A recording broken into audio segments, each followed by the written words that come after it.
মুমিন বান্দার 4 নাম্বার গুণাবলী ওয়াল্লাযীনা হুম লিফুরুজিহিম হাফিজুন। মুমিন বান্দার 4 নাম্বার গুণাবলী নিজের যৌবনটাকে সংযত রাখা, নিজের যৌবনটাকে কন্ট্রোল করা। মুমিনের যৌবন হোটেলে বিক্রি হবে না, পার্কে বিক্রি হবে না। মুমিন কোনোদিন বিয়ের আগে অবৈধ কোনো প্রেম ভালোবাসা করতে পারে না। কথা বলে না কেন? যুবক শোনো, এদিকে এদিক, শোনা এদিকে এদিকে কয়েকটা মিনিট এদিক শোনেন।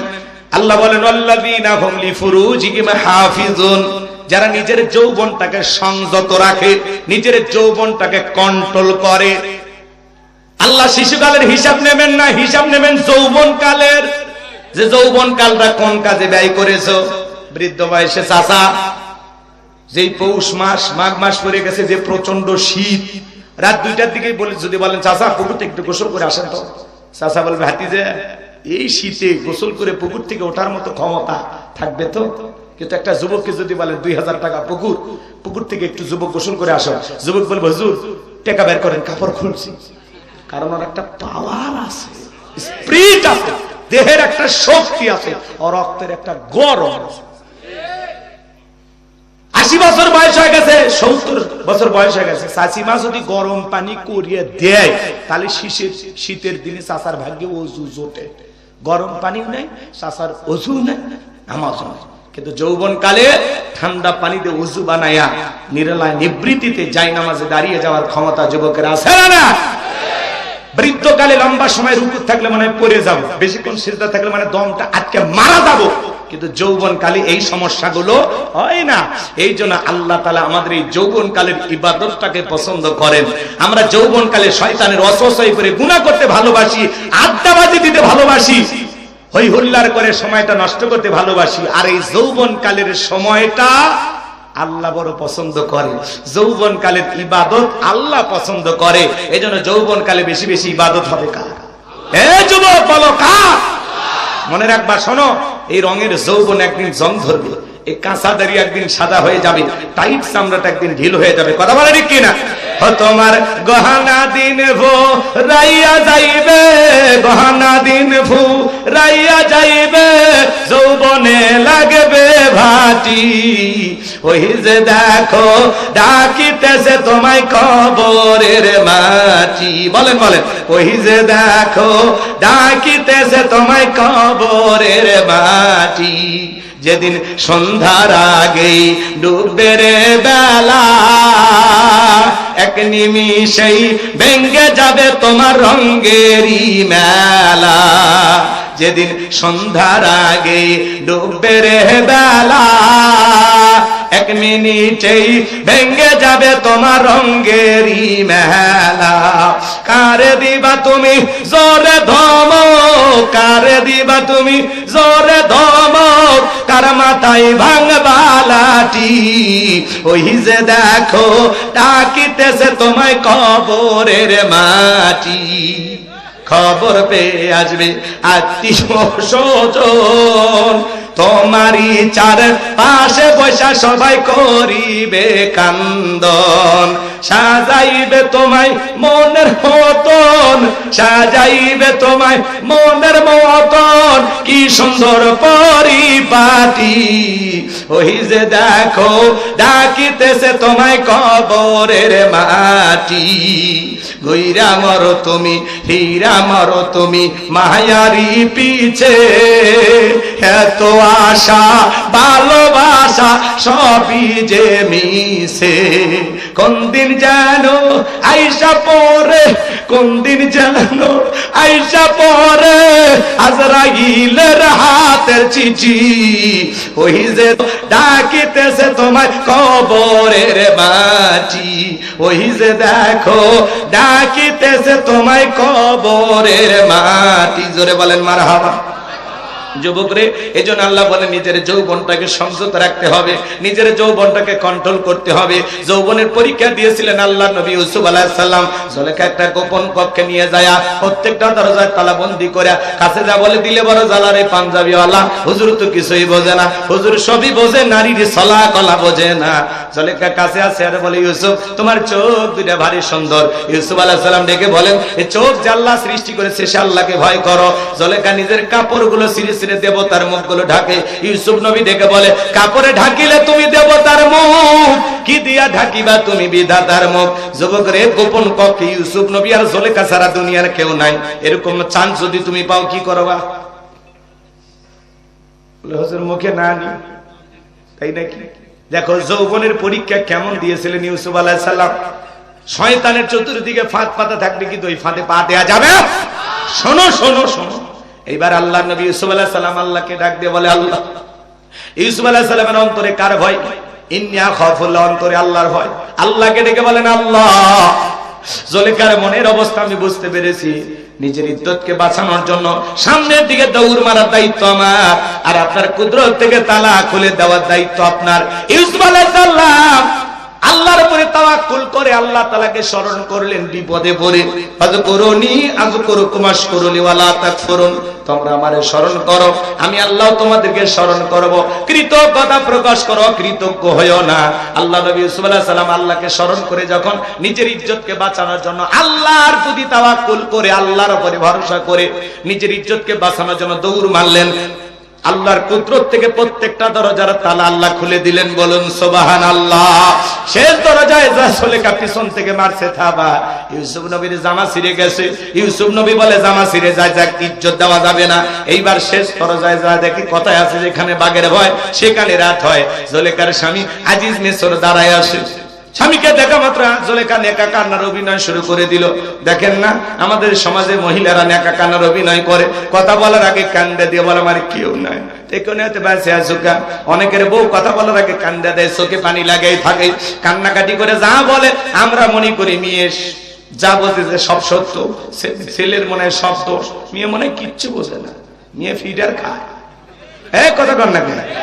মেয়ে কান্নাকাটি করে যা বলে ওটাতে মামলা জিতে যায়, আর ছেলেটা কোনো অপরাধী নাই, ওটা শোনার কেউ নাই। কথা কর, রাগ করেন নাকি আপনারা? ভালো করে বোঝার চেষ্টা করবেন। কারো কারো বউ কথা বলার আগে কান্দে দেয়, ধমক দেয়, মানে চুপ চুপ কাঁদবি না। ঘটনা কি হয়েছে খুইলে কর। তোর কথা শুনে যদি মনে হয় কাঁদা উচিত, স্বামী স্ত্রী একসাথে জামাত করে কাঁদা হবে। কথাকে বুঝতে পারছেন? অনেকের বউ আছে না ভাই, কথা বলার আগে কান্দে দেয়, চোখে মনে মোটর বসা রাখছে, টিপ দেওয়া হয় না, আছে না নাই? যে মহিলা যত কাঁদবে তার ভিতরে তত ভেজাল আছে। আমার ভাইয়েরা, জুলেখা নেকা কান্নার অভিনয় কইরা ডেকে বলে, ইউসুফকে ছেলের মতো দেখতাম, আজকে সুযোগ পায় আমার ইজ্জতের দিকে হাত বাড়াইছে, আরেকটু দেরি হয়ে গেলে সর্বনাশ হয়ে যেত। এই কথা বলে ইউসুফ নবীকে 1 নয় 2 নয় 9.5 বছর মিথ্যা দর্শনের আসামি বানায় জেলখানায় বন্দী করেছিল। আজও পৃথিবীর জমিনে আলেমদেরকে মিথ্যা দর্শনের আসামি বানায়া জেলখানায় বন্দী করবে যারা, এই যুগের ডিজিটাল জুলেখা তারা। মিথ্যা দর্শনের আসামি বানায়া আল্লাহ নবী ইউসুফ আলাইহিস সালামকে জেল খাটাইলো জুলেখা। যুবক রে, এজন্য মনে রাখবা, তোদের দুইটা পা ধরে বলে দিয়ে যায়, শোনা আমার কথাটা একটু মনোযোগ দিয়ে শোনো।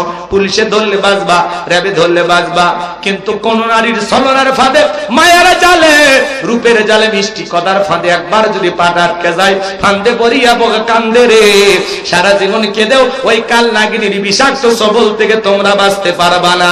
ওরা ছেলেদের ভালোবাসা না, ওরা ছেলেদের মন নিয়ে ব্যবসা বাণিজ্য করে। যে যত দামি গিফট করে তারে তত বেশি ভালোবাসে। এজন্য বিয়ের আগে কোনো অবৈধ প্রেম ভালোবাসা করা যাবে না, জায়েজ নাই, হারাম হারাম হারাম। কথা কয় না, পাকামো করো না। ছোট ছোট বাচ্চা 20 বছর বয়স হয়নি, বাড়ির যাক, আব্বা উত্তর পারলা কি আমি কথা দিয়েছি, রাজি দেখলে 1 চাপন না হলে 2 চাপন। পিতা মাতা রাজি হয় না, পালিয়ে যা বিয়ে করো। 3 মাস পরে ভালোবাসার আল্লাহ ভাঙে ফেলে গেছে। যেন যুবক, মা বাবার মনে কষ্ট দিয়ে পিতা মাতার অবাধ্য হয়ে পালিয়ে যারা বিয়ে করবে, এরা জীবনে কখনো সুখী হতে পারবে না। মা বাবার চোখের পানি ঝরায় সুখী হইবা? পাগল ছেলে কোথাকার, ভালো হয়ে যাও। পিতা মাতা দোয়া করে বিয়ে দিবে যেখানে বরকত আছে, মুরব্বীদের দোয়া আছে যেখানে বরকত আছে। যেই বিয়েতে মা বাবারই দোয়া নেই, মা বাবার রাজি নাই, সেই বিয়ে নিয়ে জীবনে সুখী হই না, আবেগে জীবন চলে না। আল্লাহ যেন আমাদের হেদায়েত দান করে। আজকে দাম্পত্য জীবনে সুখ নাই, শান্তি নাই, চতুর্দিকে অশান্তি। এই জন্য আল্লাহ বলেন আল্লাযীনা হুম লিফুরুজিহিম হাফিজুন, নিজের যৌবনটাকে কন্ট্রোল কর, নিজের যৌবনটাকে সংযত রাখো, নিজের যৌবনটা হেফাজত করো। মুমিনের যৌবনে হোটেলে পার্কে বিক্রি হয় না। তুমি কি মনে করো পার্কের সিপা একটা মেয়েকে নিয়ে যায় ফুল বাগানে বসে গল্প করতেছে, দুনিয়ার কেউ দেখে না? কথা বলে না কেন? কেউ না দেখলে একজন দেখেন, তিনি কি? তুমি কি মনে করো জঙ্গল প্রেম করার জন্য মঙ্গল জঙ্গলে কেউ দেখে না? তুমি কি মনে করো যুবক একা একাই যে মোবাইল, এই মোবাইল যুব সমাজের চরিত্র নষ্ট করছে আরো বেশি। মোবাইলের ওজন কম, কিন্তু মোবাইলের মাঝে পাপের ওজনটা অনেক বেশি। কথা বলে একা একা ঘরের দরজা লাগাইয়া কম্বলের ভিতরে ল্যাপের ভিতরে ঢুকে আছে না নাই? মা যখন দরজায় নক দেয়, রুবেল তোর ঘরে এখন আলো জ্বলে, বলে বাংলাদেশের স্বাধীনতার যুদ্ধ হয়েছিল, তখন পড়ার ভান করে। আবার চলে গেলে আবার মোবাইল, অনলাইনে ফ্রি ফায়ার, পাবজি, বাবজি, সাসাজি, ভাতিজি কত গেম আছে, কত কয় না কেন? জুয়া, অনলাইনে জুয়া খেলে, বিপিএল আইপিএল বাজি ধরে। কথা বলেন। এই জন্য বিবাহের আগে ছেলে মেয়ের হাতে টাচ মোবাইল দিবেন। আমি কি বলবো, রাগ করবেন না? দেশে মোবাইল আইছে, চিঠি বন্ধ হইয়াছে, দিওয়ানা বানাইছে, পোলা মাইয়ার মনের কথা ভাসে বাতাসে। ও দেখো পোলা পানের মন বাদা ফেসবুকে এখন, ও দেখো পোলা পানের মন বাদা ফেসবুকে এখন, মোবাইলে চ্যাটিং কইরা কাটায় সারাক্ষণ। এই মোবাইল পাইয়া দেখো মদনের মাইয়া, এই মোবাইল পাইয়া দেখো মদনের মাইয়া কি কাণ্ড ঘটাইছে, স্বামী সংসার রাইখা নাকি পালাইয়া গেছে, সে যে স্বামী সন্তান রাইখা নাকি পলাইয়া গেছে। আছে না ভাই? 2 বাচ্চার মা, 4 বাচ্চার মা পরকে প্রেম করে স্বামী রাইখা সন্তান রাইখা আরেকটা পুরুষের হাত ধরে পালিয়ে যায়। যে নারী স্বামী রাইখা সন্তান রাইখা আরেকটা পর পুরুষের হাত ধরে পরকে প্রেম করে পালিয়ে যায়, ওটা নারী না, ওটা পাশানি, ওটা ডাইনি, কাল লাগিনি, ওটা হলো নারী জাতির কলঙ্ক। কেমনে পারলি বোন? ও মা কেমনে পারলা? স্বামী রেখে সন্তান রেখে কেমনে পারলে আরেকটা ছেলে হাত ধরতে? ঢাকা থেকে চলে গেছে জামালপুর। মানুষজন জিজ্ঞেস করে, মা তুমি জামালপুরে বাড়ি কই? কয় ঢাকা। তো জামালপুরে? কয় আপনাদের এলাকার বল্টু। কি করছে? কয় মোবাইলে 1 বছর ধরে প্রেম। আর কি হয়েছে? আমরা স্বামী স্ত্রীর মতো হোটেলে। আর কি হয়েছে বলবো না। তো এখন কি? কয় আগের স্বামীকে ডিভোর্স দিছি, বাচ্চা 2-3টা আছে। কই? কয় আমার মায়ের কাছে। তো এখন তোমার কি দাবি? কয় বল্টু আমারে বিবাহ করো, না হলে আমি জীবনে এই জায়গায় দিয়ে দেবো। তো মরাই উঠছিস, তুই যে লাইনে উঠছিস সে মহিলা, তো মরাই উঠছিস। এই কথা কেন? কোন পুরুষ তো তোর দূরে যায় না। যা যে আমাকে বিয়ে কর, না হলে মরে যাবো। তোরা আসিস কে? মহিলা লজ্জা শরম নাই তো? এত বড় অসভ্য বেহায়া কেমনে হলি তোরা? নিজের জীবনের সবচেয়ে দামি সম্পদ একটা ছেলের হাতে তুলে দিয়া বিবাহের আগে অবৈধ একটা সন্তান নিয়ে তার বাড়িতে যা বলো, আমার পেটে 3 মাস। তো লজ্জা লাগে না? কেমনে পারো বোন? কেমনে পারো নিজেকে এত ছোট করতে? কেমনে পারো? তোমরা নারী, তুমি না ফাতেমা খাদিজার উত্তরসূরি? ও মা, তোমার না সম্মান মর্যাদা সবার উপরে, তোর না পায়ের নিচে জান্নাত রে মা। কেমনে পারিস নিজেকে এত সস্তা বানাইতে? কেমনে পারিস? কেমনে পারিস? ও মা, প্যাকেটের ভিতরে থাকো মা, পর্দার ভিতরে থাকো মা। কোন দুষ্ট লোকের কথায় নিজের জীবনের এত বড় ক্ষতি করো না। ভালো হয়ে যা মা। এগুলো দেখতে কষ্ট হয়। আজকে নারীদেরকে সস্তার পূর্ণ বানানো হচ্ছে। আজকে নারীদের মূল্যায়ন নাই, নারীদের দাম নাই। এর পেছনে নারী নিজেই দায়ী। 2 দিনে মোবাইলের সম্পর্ক কেমনে এই অপরিচিত একটা ছেলের সাথে কিভাবে যায় তোমার? তা করে আহা, এই সমাজটা আজকে পরকীয়ার অভিশাপে দগ্ধ। হাজারো পরিবার এই পরকীয়ার অভিশাপে সংসার শেষ। করোনা ভাইরাসের চাইতে বড় ভাইরাস হলো এই পরকীয়া প্রেম। খালি দোষ কি নারী? এক হাতে তালি বাজায়। যুবক, তোমার কি দোষ নাই?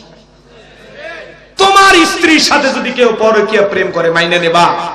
তোমার বোনের সাথে, তোমার মায়ের সাথে, তোমার ফুফু খালার সাথে?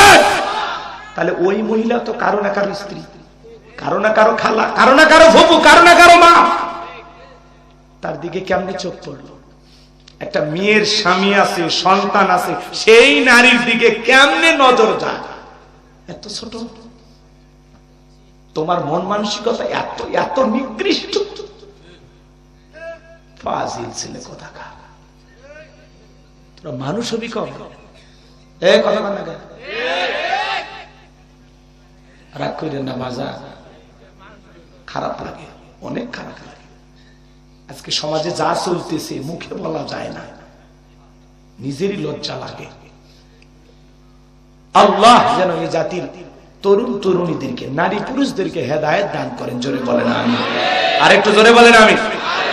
যুবক, কত নারী আছে স্বামী পরিত্যক্তা, বিধবা, অসহায়, 2-3টা বাচ্চা আছে। যাও বিয়ে করো, আল্লাহ খুশি হবে, যাও বিয়ে করো।